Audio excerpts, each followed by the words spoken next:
Hi, this is a special podcast in that it's about a new movie project that I've been a part of back in March 2019. Myself and two friends, Boris Jansch and Charles Charlie, both filmmakers, came together with a view about making a documentary about psychedelics. The movie is called 5MEO, and it documents our collective journey as we enter the world of psychedelics, culminating in an experience with the world's most powerful psychedelic, known as 5MEO-DMT, or also known as the God molecule. So I'm going to show the trailer now, and then have a short enough podcast with the two guys, and also our sitter and called Olli. He doesn't like to be called a guide, but he was the person that held our hands in a way through a major part of the journey. And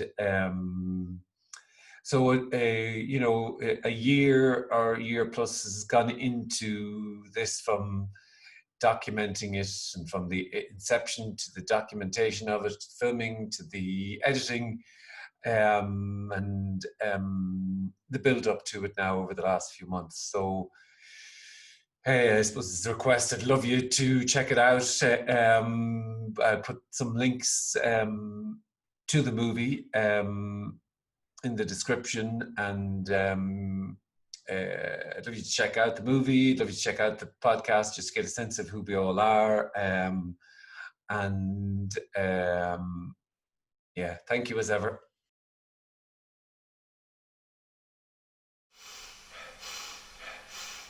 The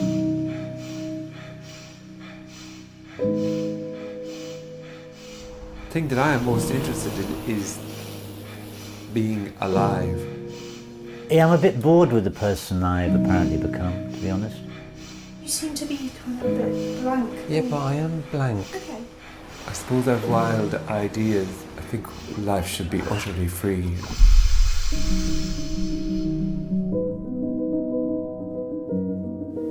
Ready? Yeah, help for. Okay. I'm married with 3 kids. I'm 59 years old. I don't know why psychedelics showed up on my radar.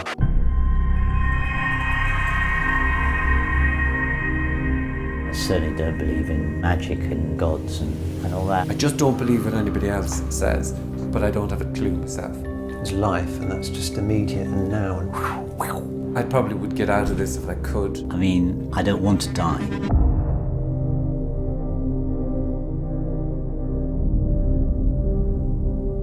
They put the parachute on you, make everything absolutely as secure and perfect that you can possibly have, but then at the last second you're thrown off an airplane. Now, what happens after that? I genuinely think we don't need to do any of this. why did I want to come and do this? Been nervous for days, kind of terrified. All safe ground, time, space, everything is destroyed. This journey has been more profound than I could ever have expected. I desperately wanted to get back. And I remember saying out loud, this is enough to make you believe in an afterlife. It's so shocking.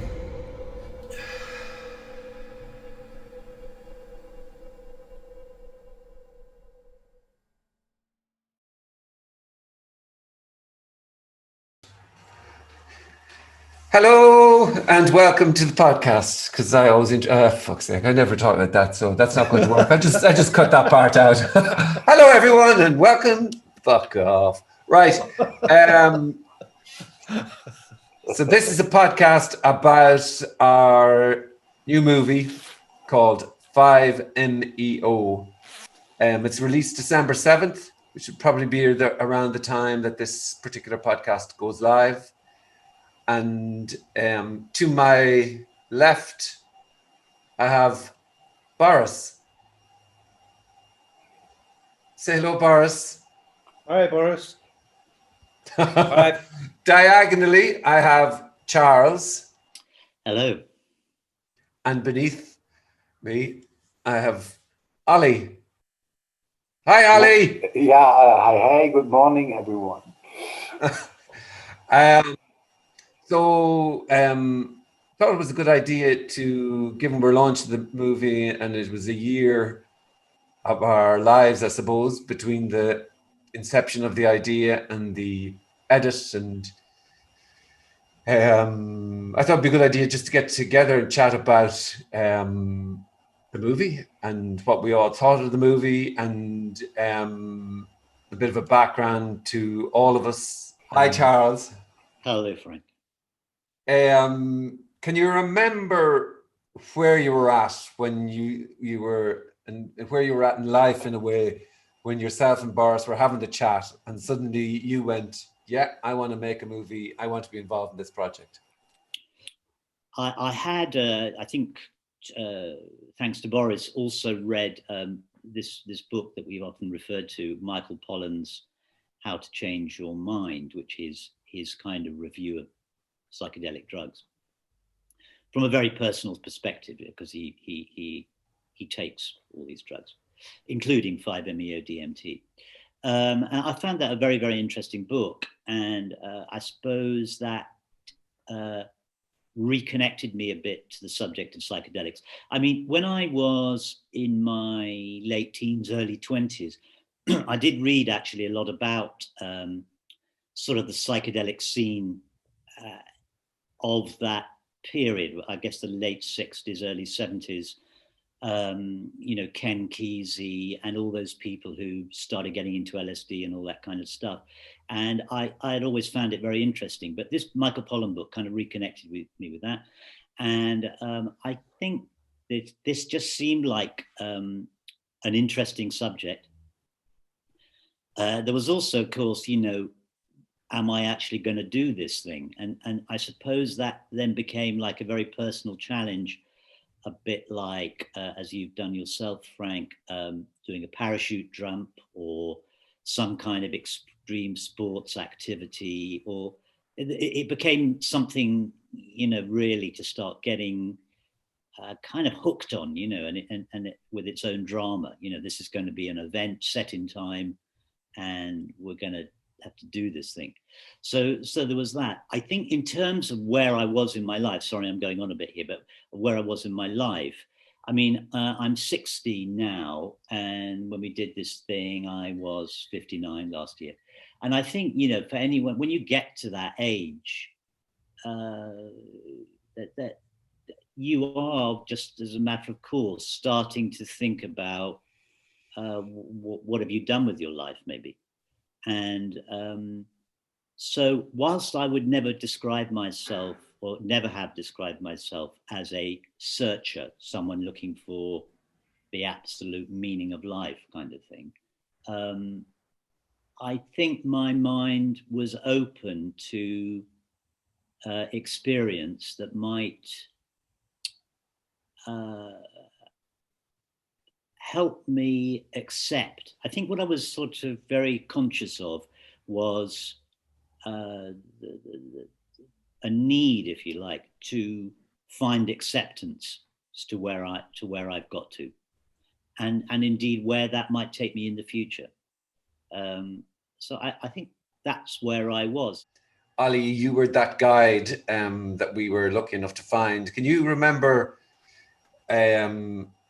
how, you know, your first interactions with us and how it came about? Can you remember, you know, even the idea of filming, how you felt about that, given the nature really of what we're doing? Sometimes we forget that this is such a controversial area. And so how was your sense of, you know, our first contact and maybe even the idea of being filmed?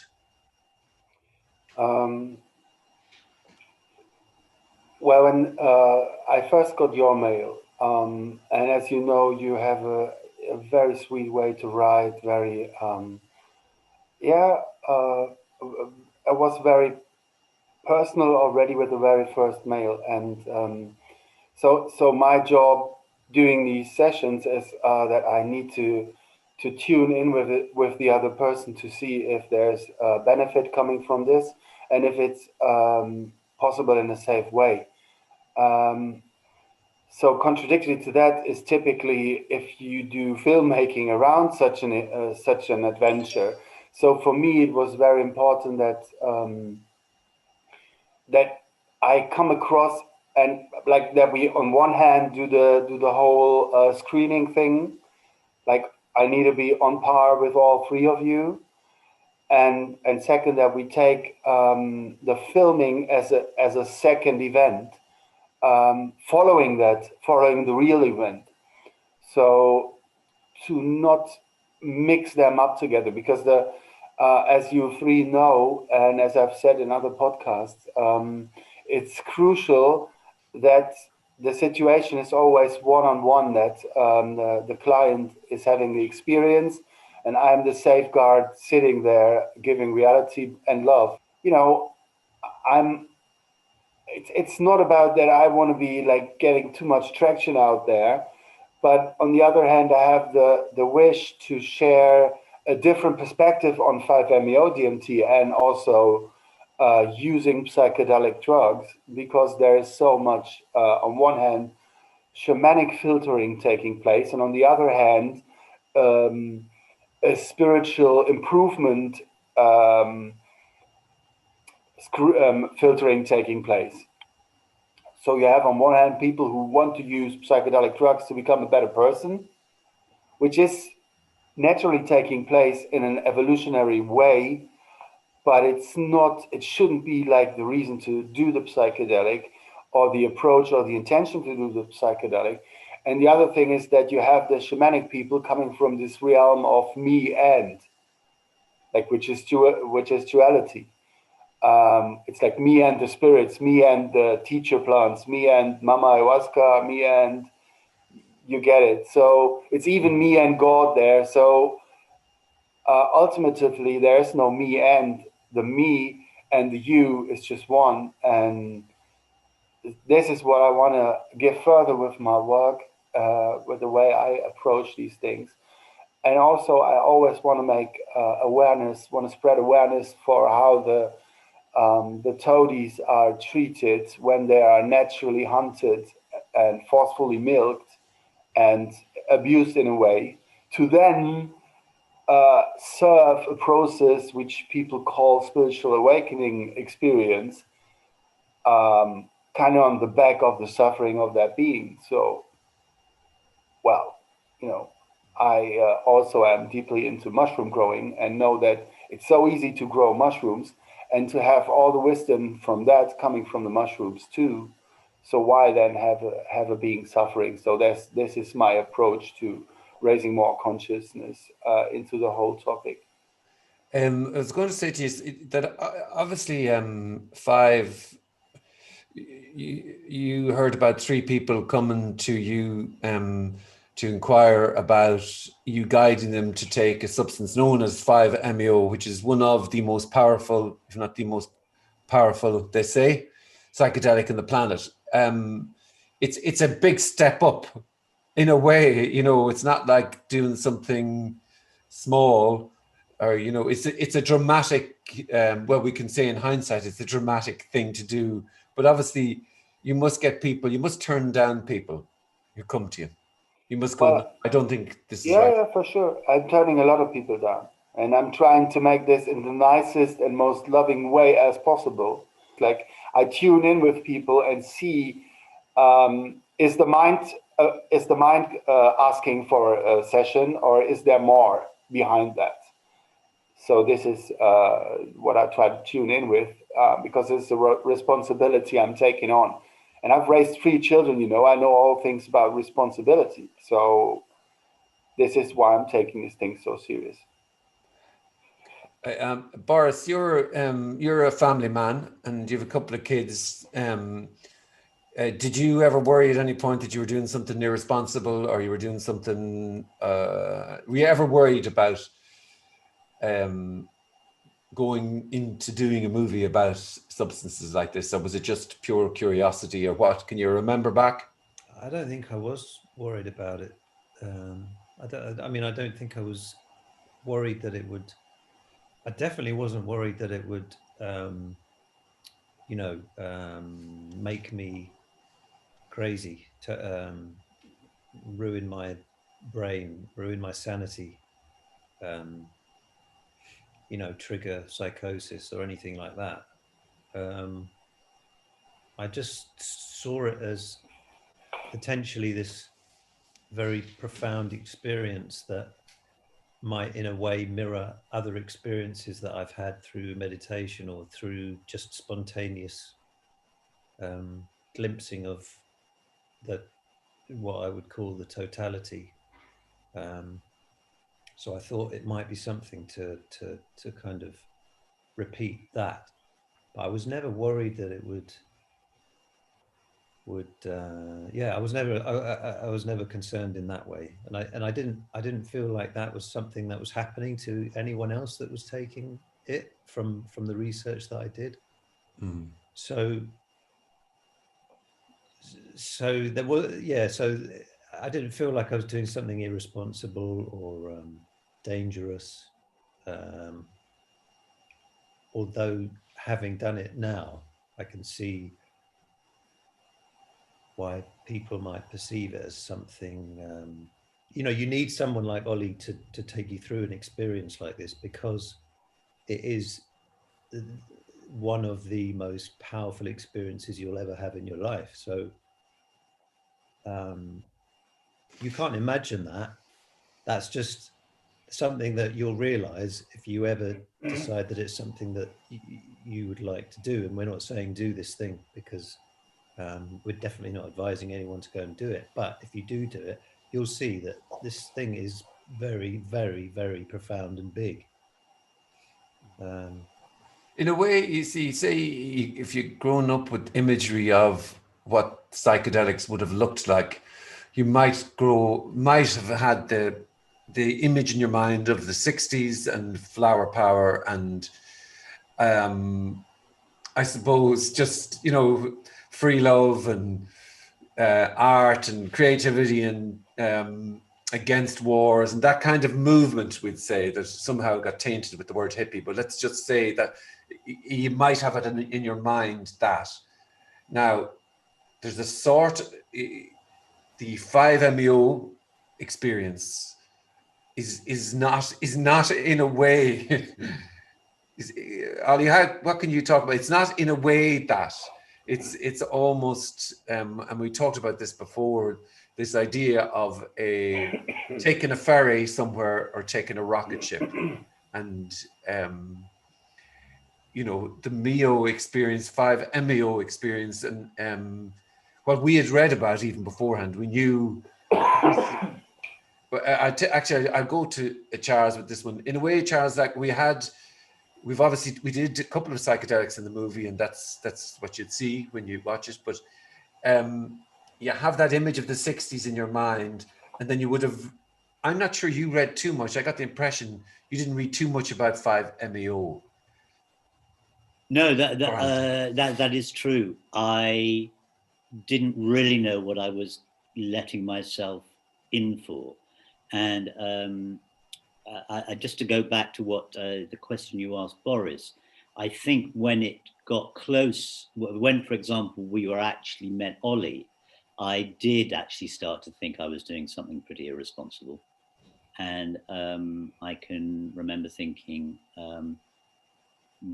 my daughter, for example, is possibly might not be very cool with this idea if she knew the kind of level of fear that I'm currently experiencing, because I was concerned about my health to some extent.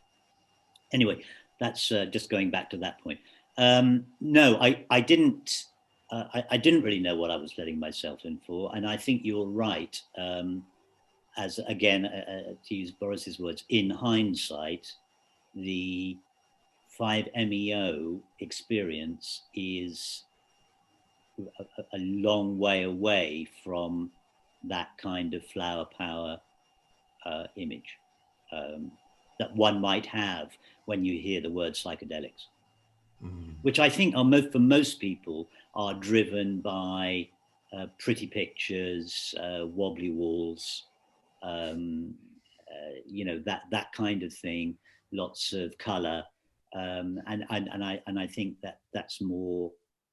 I mean, as I understand it, I mean, the principal sort of psychedelic experiences that are often described from that initial wave of psychedelics at the mid to the end of the 60s are very much driven by, mushrooms and LSD.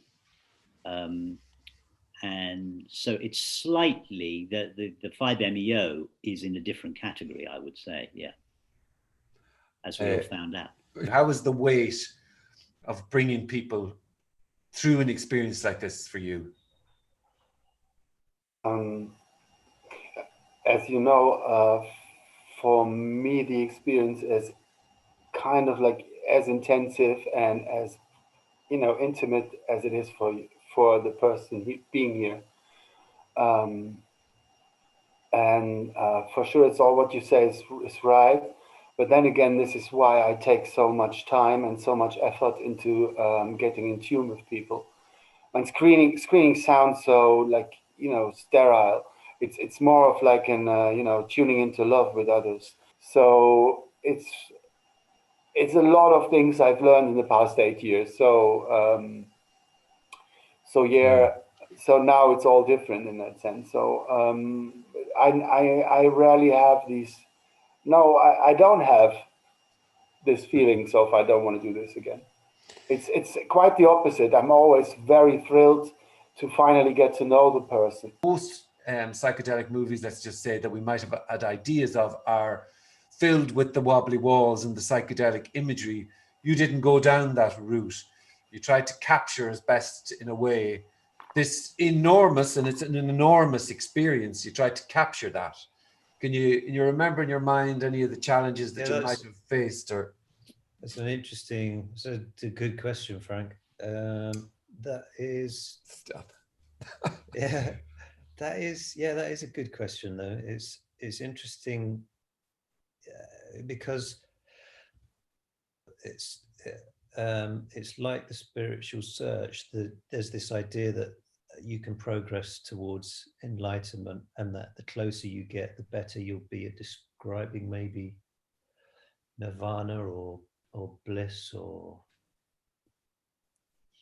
or the better you are with words, the closer you'll be to being able to paint a picture of what you are essentially as this present is a conscious being or whatever. And like with a film about psychedelics, maybe there's the idea that if I get really creative with visuals, I'll be able to give people a sense of exactly what it's like. But from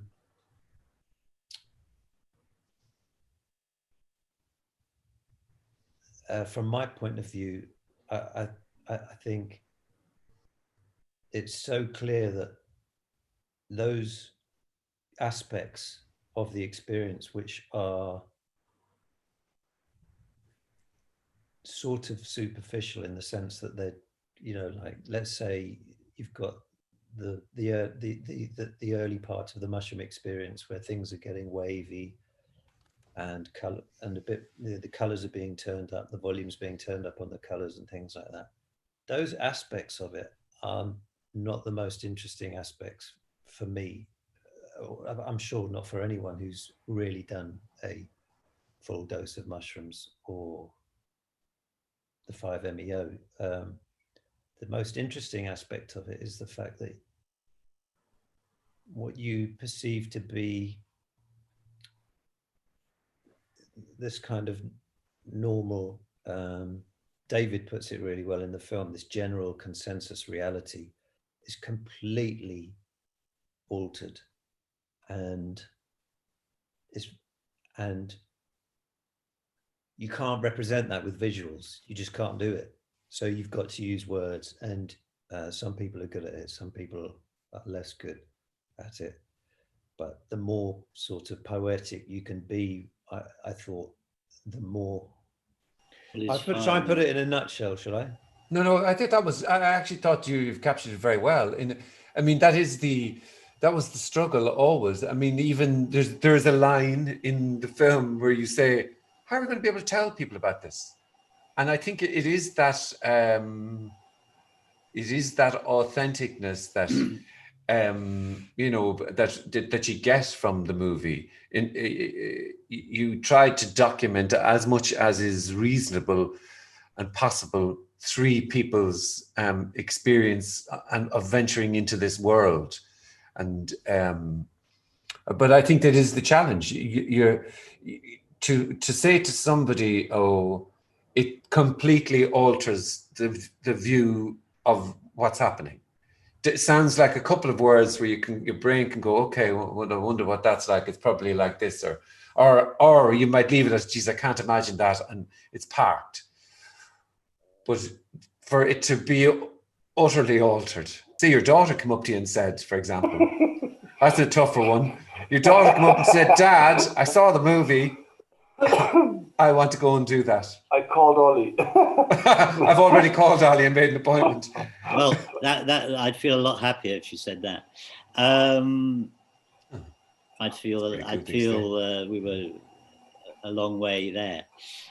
What would I say? I think, I think it's like Boris says, I would neither encourage nor discourage. I mean, I think Olli has mentioned this before. I think having a few years on the clock is not a bad idea to some extent. I do think it's an experience that somehow fits with having lived a bit of life.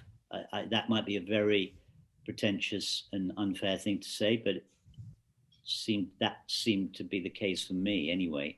And I slightly think it's not. I'm very interested to know what it would have been like for me if I'd done that in my 20s, say. I don't think I would have done, actually. I don't think I would have done. Sorry, I'm really rambling. I don't know how to answer that question. That's good. But I totally acknowledge the question. You see what I mean? It's a very good question. I don't know what I would do. I think it depends very much on the person in front of me who asks that question. You actually say my daughter. I would say to her, to be honest with you, maybe that's something you want to leave a few years, but by all means. But I would certainly say you damn well got to make sure you've got to find someone like Olli to do it with you, because that whole what do they call it? Scene and setting, whatever it is absolutely vital. I mean, it's sort of absolutely vital that is right. Yeah, it's the furthest thing from, in my mind anyway, Olli, it's the furthest thing from a party drug. Oh. Yeah. I wouldn't say that psychedelics are necessarily any of them are necessarily party drugs. Yeah, I think isn't that the funny thing? Talking about like psilocin, LSD, maybe mescaline, you know. But in a way, isn't that the thing? When we talked about the 60s and the imagery of that, you don't get the inward journey sense. You don't realize that this view transforms, but this view also transforms in terms of how the whole apparatus inward looks, and that's the part that can never be described apart from wobbly pictures. That you're going in, whether you like it or not. You're going inwards. I mean, it's a dose dependent thing. Also, you know, we've been talking about like how strong 5-MeO-DMT is. Well, as a funny fact, it's not necessarily only the 5-MeO-DMT, and you could go into the structure of what is making it so powerful, because it is 5, fifth position, MEO, DMT, and then DMT. Yeah, so big difference or not? It's just one molecule. Yeah, changing, making it different. Yeah, But What the hell's happening? I mean, it's a molecule. It's a molecule going into your lungs. no, Then what's yeah, happening? It's crazy. yeah. I Isn't it? mean, you wouldn't believe it, but your brain is on drugs all the time. I mean, you're like the biggest drug dealer for yourself all the time. Your brain is just like 24/7 high. See, the interesting thing is 5-MeO-DMT is endogenous drug, so it's in your brain anyway. However, if you take a full dose NN-DMT, you go beyond the machine elves. There's no visions stuff taking place. You just dissolve in light. And you know best that the dissolving in light is moksha, it's samsara. Samsara is that experience.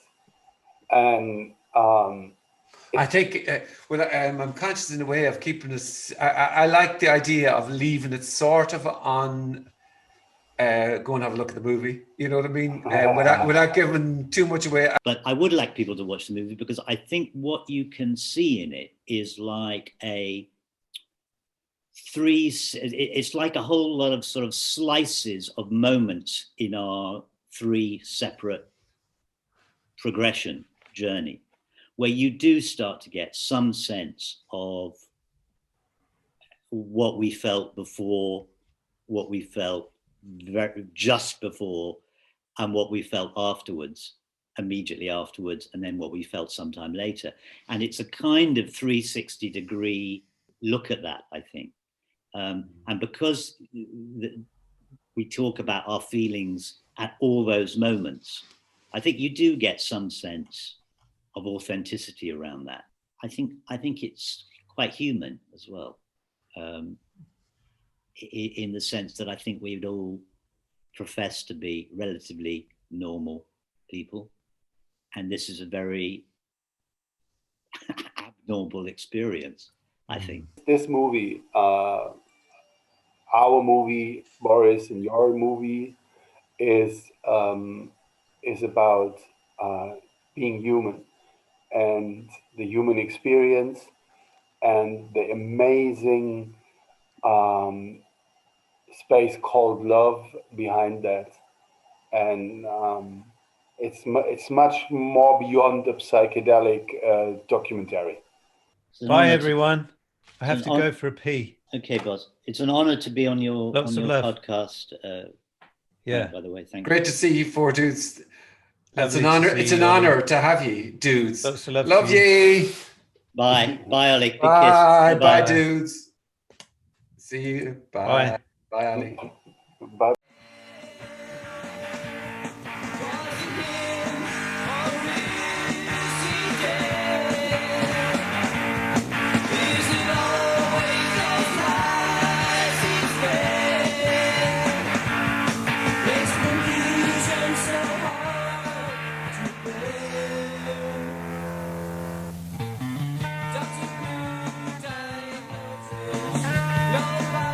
If you like the conversation that I just had and you'd like more, please hit the subscribe button. Thank you.